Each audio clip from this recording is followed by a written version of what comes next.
If you close your eyes and picture Psalm 23, what do you see? For most of us, our minds default to what we've seen in classic art. Rolling green hills in Ireland or England, soft clover beneath our feet, and calm, crystal-clear streams meandering through a quiet park. It's a peaceful picture, but it wasn't David's picture. When King David picked up his lyre and sang, "The Lord is my shepherd," he wasn't sitting in a lush meadow. He was looking out over the Judean wilderness. The Judean desert is a harsh, relentless place. It is a land of sun-scorched limestone, hidden cliffs, blinding dust, and sudden flash floods. It is a terrain where a flock of sheep cannot survive on its own for even 48 hours. Left to themselves in that wilderness, sheep will walk off ledges, drink poisoned water, or starve within sight of food they don't know how to reach. Even today, if you travel through the West Bank or the hills outside Bethlehem, you will see Bedouin shepherds walking those exact same ancient paths. They look almost identical to the way shepherds looked 3,000 years ago. They carry the same wooden staff. They call their sheep with the same rhythmic, guttural sounds. And their sheep still follow them, not because they are driven from behind with whips, but because they know the shepherd's voice. David knew that landscape because he bled on it. He smelled like sheep long before he ever wore a crown. And when he wrote this psalm, he wasn't writing poetry from an armchair. He was looking back on a lifetime of survival, and he realized something profound. I am just as helpless as those sheep, and God has been just as faithful as a good shepherd. Let's slow down today. Let's walk through these 6 short verses line by line, not as a quick morning devotional, but through the eyes of a shepherd who knows what it takes to keep a fragile life alive in a dangerous world. The Lord is my shepherd, I shall not want. That phrase, "I shall not want," doesn't mean we will get everything our fleeting desires ask for. In the original language, it carries a deeper, quieter meaning. I lack nothing that I truly need. I am completely content under his care. Modern shepherds who study sheep behavior will tell you something surprising. Sheep are among the most anxious, skittish creatures on earth. A sheep will literally refuse to lie down if 4 conditions are not met. First, they must be free from fear of predators. Second, they must be free from friction or tension with other sheep in the flock. Third, they must be free from flies and parasites driving them crazy. And fourth, they must have a full stomach. If even one of those things is missing, the sheep stays standing, restless, exhausted, pacing back and forth until its legs give out. So when David says, "He makes me lie down in green pastures," picture what that actually requires in the Judean desert. There are no endless green fields there. Green pastures in Judea are small, isolated tufts of grass that grow in the shade of large boulders, where the morning dew collects before the noon sun burns it away. A sheep cannot find those small patches on its own. It will wander right past them and collapse. The shepherd has to get up long before dawn, walk the hills, find where the dew settled, and lead the flock to those exact spots, one bite at a time. And then David writes, "He leads me beside still waters." Have you ever wondered why David specifically said still waters? In the dry season, the only water in the Judean hills comes from rushing torrents that cut through narrow ravines after a distant rain. To a human, a cool mountain stream looks refreshing, but to a sheep, rushing water is a death trap. Sheep carry heavy, matted wool. If a sheep steps into fast-moving water, its fleece instantly absorbs gallons of liquid like a heavy sponge. The weight pulls the sheep under in seconds, and because of their slender legs, they cannot swim out. Sheep know this instinctively. When they hear the roar of rushing water, they panic and refuse to drink, even if they are dying of thirst. A good shepherd knows this. When he reaches a fast-moving stream, he doesn't force the sheep to drink from the current. Shepherds in the Middle East will take their tools and dig small, calm pools off to the side of the rushing water, or they carry heavy stones to dam up a quiet nook where the water stops churning and becomes as still as a mirror. Only then, when the surface is smooth and the noise stops, will the sheep bow its head and drink. Take a breath and think about where you are today. Maybe you are in a season where life feels like that rushing torrent. Your mind is racing, the news feed is relentless, health or family concerns are churning, and you feel like you are drowning in noise. Notice what your shepherd is doing. He isn't forcing you to drink from the chaos. He is trying to lead you to a quiet place, to dig a small pool in your day, to quiet your soul long enough so you can finally rest. You don't have to carry the whole river. You only need to drink from the quiet pool he has dug for you today. He restores my soul. In our modern English, restoring the soul sounds like a poetic way of saying he makes me feel better. But in Hebrew, the word is shuv, which literally means to turn something back around, to flip it over, or to rescue it from being upside down. This comes directly from one of the most heartbreaking, dangerous things that can happen to a sheep. Shepherds call it a cast sheep. A cast sheep is a sheep that has rolled over onto its back into a small depression in the ground and can't get back up. It happens easily. A sheep finds a soft spot, lies down, rolls slightly to its side to stretch, and suddenly its center of gravity shifts. Its legs are sticking straight up in the air. Its hooves can no longer touch the ground. Once a sheep is cast, a terrifying clock starts ticking. As the sheep lies on its back, gases begin to build up in its stomach. The blood circulation to its legs gets cut off. If the sun is beating down, the heat quickly builds inside its heavy wool. Within a few short hours, a cast sheep will suffocate from its own internal weight. And the worst part? A cast sheep is completely defenseless against predators. Vultures and jackals know what a sheep with its legs in the air means. It is completely helpless.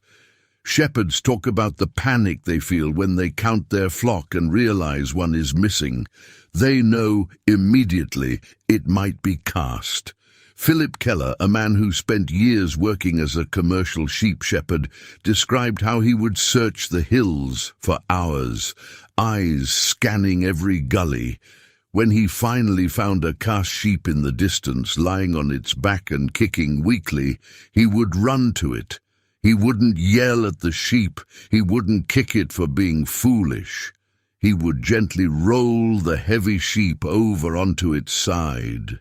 He would massage its stiff, helpless legs to get the blood flowing again. He would hold it close against his body until the sheep could stand on its own 4 feet. Have you felt like that cast sheep lately?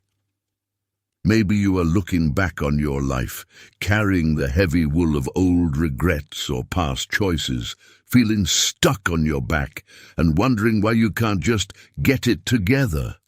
You stare at the sky, feeling helpless, watching time go by, afraid of what's coming next. Notice what the shepherd does. He doesn't yell at you for slipping into a ditch. He doesn't drive past you to focus on the sheep that have it all together. He kneels down in the dust, gently turns you over, rubs the stiffness out of your heart, and holds you until the strength comes back to your legs. You don't have to fix yourself before he reaches for you. David continues, "He leads me in paths of righteousness for his name's sake." The Hebrew word for paths here is magal. It doesn't mean a wide, paved highway. A magal is a deeply rutted circular track carved into the side of a steep limestone mountain by centuries of hooves. In the desert, these tracks are narrow, sometimes only 8 inches wide. On one side of the track is a sheer rock wall. On the other side is a drop of hundreds of feet into a canyon. If a sheep tries to make its own way or wander off the magal, one bad step sends it tumbling into the ravine. The sheep must stay on the tested, established track. And notice why the shepherd keeps them on the path. For his name's sake. In the ancient Near East, a shepherd's reputation was tied entirely to the condition of his flock. If a shepherd lost his sheep through negligence, his name was ruined in the marketplace. When God leads you along narrow, difficult paths where you can't see what's around the next curve, he isn't testing you to be cruel. His own name and character are on the line. He has bound his reputation to your survival. Now the psalm takes a dramatic shift. Up until verse 4, David has been talking about God. He makes me lie down. He leads me. He restores my soul. But when the terrain gets dark, the grammar changes. David stops talking about God and starts talking to God. For you are with me. Notice that when we are in the sunny green pastures, we talk about God. But when we walk into the dark valleys, the second-person pronoun vanishes and we talk to him face to face. Intimacy is born in the valley. In Israel, as autumn turns to winter, the grass on the high mountain plateaus dies off. To keep the flock alive, the shepherd has to move the sheep down into the lower valleys near the Dead Sea, where the climate is warmer. To get from the high peaks to the low valleys, there is only one way down, through the deep, narrow ravines. These ravines are dark. Some of them are so deep and narrow that sunlight only hits the bottom for 20 minutes at midday. The rest of the time, they are shrouded in pitch-black shadow. That's why the ancient locals called one specific ravine Wadi Az-Zulmat, the canyon of deep darkness, or the valley of the shadow of death. These valleys were dangerous for 3 reasons. First, predators lurked in the caves along the canyon walls.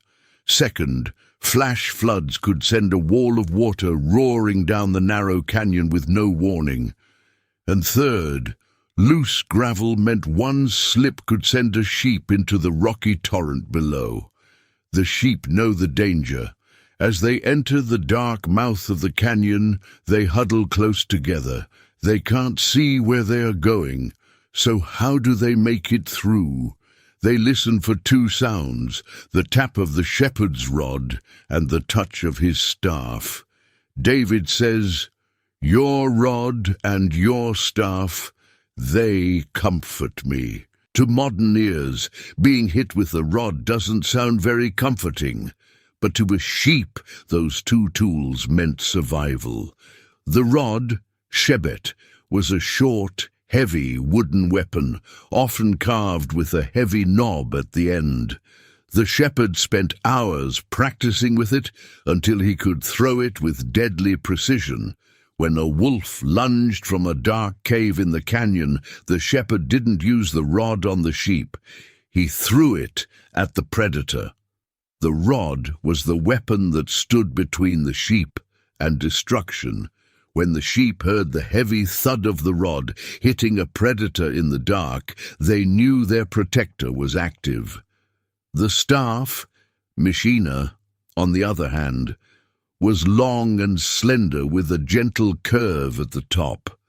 In the pitch-black darkness of the canyon, where sheep could barely see a foot in front of them, the shepherd would use the long staff to gently reach out and touch the side of each sheep as they walked. He didn't strike them, he just laid the flat side of the staff against their wool as they moved forward. In the dark, that soft touch communicated one thing: I am right here beside you. Keep walking. And if a young lamb slipped toward the edge of a cliff, the shepherd would use the hooked end of the staff to catch the lamb around its chest and gently pull it back onto the path.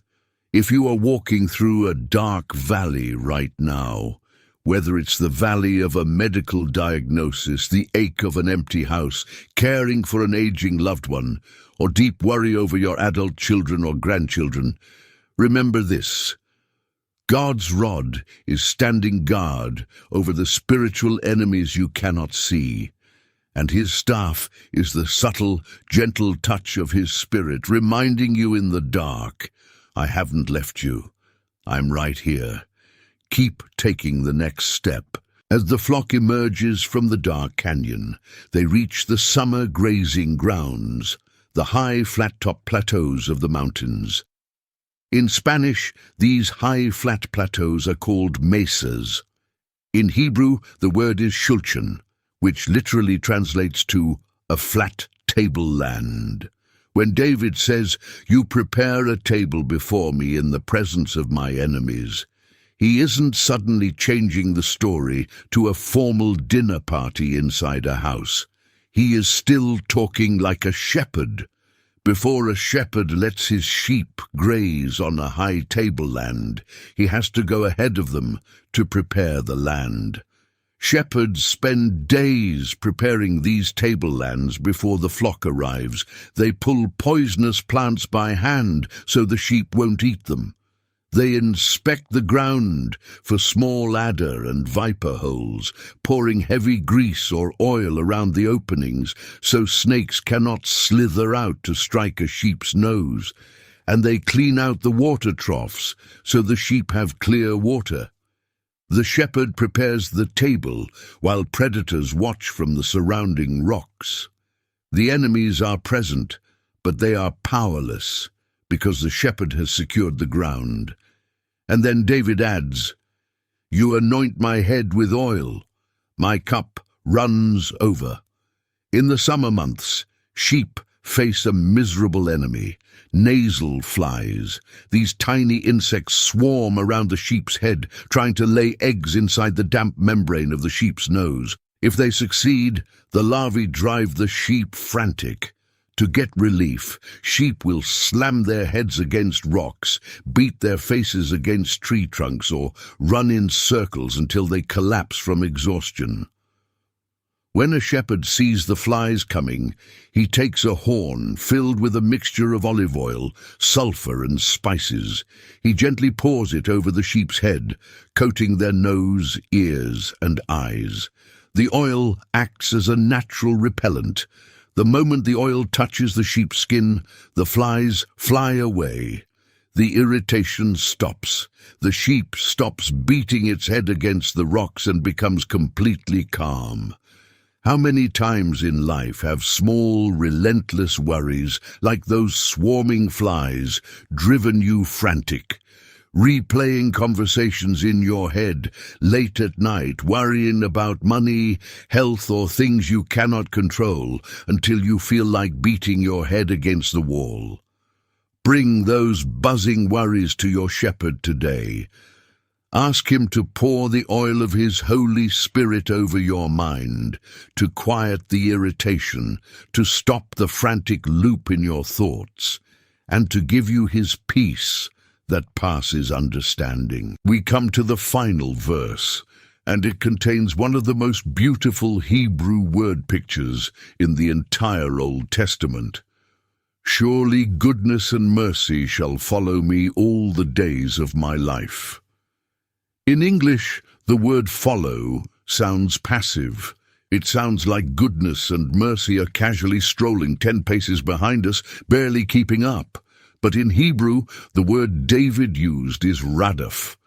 Radaf is an intense, energetic verb. It means to pursue relentlessly, to hunt down, to chase with eager intent. It's the same word used in the Old Testament when an army chases its enemy down a mountain. David isn't saying that God's goodness and mercy are lagging behind you. He is saying God's goodness and mercy are hunting you down. You cannot outrun the love of God. Even when you make a wrong turn, even when you wander into a dark canyon, His goodness and mercy are running after you like two faithful shepherd dogs, driving you back towards safety. And finally, and I will dwell in the house of the Lord forever. In the ancient wilderness, when night fell, the shepherd led the sheep into a sheepfold, a simple circle of stacked stones with one single narrow opening. There was no wooden door on the opening. Once all the sheep were inside, the shepherd himself would lie down across the gap. His own body became the door. No sheep could get out without stepping over him, and no wolf could get in without going through him. Inside that stone circle, guarded by the shepherd's very body, the sheep could finally close their eyes and sleep in absolute safety. As you look back over your life today, over every green pasture, every dark valley, every time you felt like a cast sheep stranded on your back, see the truth of what David saw. You have never been alone. Your shepherd has walked every step of the terrain ahead of you. He knows the steep paths. He knows how to deal with the predators. He has prepared the table, anointed your head, and His mercy is chasing you down today. You can rest. You are in good hands. Thank you for spending this time in God's Word with us today. If you would like to keep these notes for your personal quiet time, or pass them along to your family, we have put together a free large print companion study guide for Psalm 23. It includes the full Hebrew word breakdowns we discussed today, like Menukoth, Shuv, and Radaf, along with historical maps of the Judean wilderness and reflection questions to use with your open Bible. You can download it completely free using the link in the description below. No cost, no paywalls, just a tool to help you dig deeper into Scripture. If this study brought comfort to your heart today, please consider subscribing and sharing it with someone who might be walking through a dark valley right now. Until next time, may the Good Shepherd lead you, protect you, and give you rest.